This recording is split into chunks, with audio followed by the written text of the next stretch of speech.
right, it's time for Into the Future. So Joby Aviation is a private eVTOL company based in California, founded in 2009. They just completed a record-breaking test flight with their eVTOL, or Electric Vertical Takeoff and Landing Aircraft. This fully electric VTOL seats 5 and has a 150-mile range. Now, can it really go 150 miles, though? Well, that's what this test was. They flew it unmanned near Big Sur in California for 77 minutes, and it flew 154.6 miles, or 249 kilometers, including the takeoff and the landing, which uses a lot more energy than just flying. Chief Test Pilot Justin Payne says, while we still have plenty more testing to do, achieving this milestone is an important validation of our technology, and I'm incredibly proud to have played a small part in what is, to our knowledge, the longest all-electric eVTOL flight performed to date. They expect that the 811 NMC cathode and graphite anode battery will be able to fly more than 10,000 nominal flight cycles once the aircraft is in taxi service. Wait, so this is going to be an air taxi? Yep, it will have a pilot and 4 passengers and should be able to fly from San Francisco to Reno, Nevada. And for places like LA that are always full of traffic, it could be a much faster alternative to driving in a car.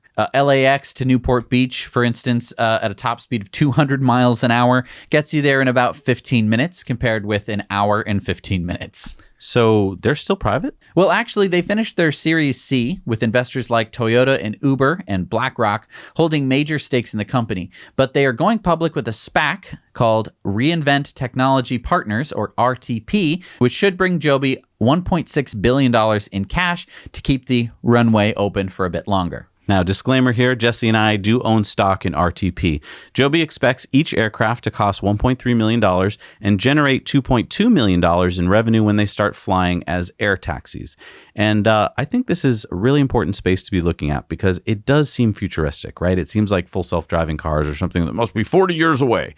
But if this test is true, and it seems to be, then they just tested it and it works. Now, that test did not have passengers in it, so it's going to weigh more when there's passengers in it. So I don't know about the 150-mile claim.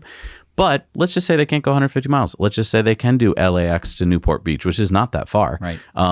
But if they can do it at a fraction of the time that people take. Now, I know what you might be saying is like, well, but I'm never going to be able to fly one of those. Yeah, in the beginning, it's probably going to be for rich people. But as long as they can get enough rich people to fly in it, it's like helicopters in places like New York. I mean, you see rich people taking off from lower Manhattan all the time. But it should be cheaper to fuel, operate, and maintenance. So that's why I think that this space is so exciting, because you can make it autonomous and electric. You don't have to pay for the pilot, the fuel, or the maintenance. It's going to make it a lot more available to people. Exactly. Once you can eliminate the pilot, let's say, by making it autonomous, you just added 20% more passengers, and you reduce the cost of the pilot. So that in itself would be huge. But yeah, there's so many things you can do to improve this already. It's really exciting. But comment below, would you take a ride in one of the first electric eVTOLs? Hey everybody, thanks so much for watching Now You Know Clips. You can watch full episodes of Tesla Time News on Mondays and in-depths on Fridays. Just click the link down below to head over to the Now You Know channel.